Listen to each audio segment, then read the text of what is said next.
रासपा भित्र ठूलो हलचल। सभापति रवि लामिछानेले आफै सांसद र मन्त्रीहरूलाई तलब गरे। आज रासपाको संसदीय दल कार्यालयमा एक अनौपचारिक तर महत्वपूर्ण बैठक थियो।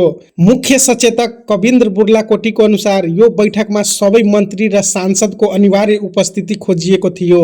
कारण के हो त? पछिल्लो समय प्रतिनिधि सभाको बैठकमा सरकारका मन्त्री र पार्टीका सांसदहरू बीच देखिन थालेको असमझदारी, यही तनाव हटाउन र सरकारको काम अनि संसदीय भूमिका दुवैलाई प्रभावकारी बनाउन सभापति लामिछाने आफै मैदानमा उत्रिएका हुन्। यो पहिलो पटक होइन। यस अघि पनि लामिछानेले सांसदहरूलाई अनुशासन र जिम्मेवारी बारे कडा निर्देशन दिइसकेका छन्। तर यस पटकको बैठक बढी संवेदनशील थियो, किनभने पार्टी भित्रको आन्तरिक विवाद पहिलो पटक यसरी खुलेर बाहिर आएको हो। के रासपा भित्र साँच्चै फुट सुरु भइसक्यो कि यो सामान्य समन्वयन बैठक मात्र हो? तपाईको विचार कमेन्टमा लेख्नुहोस्।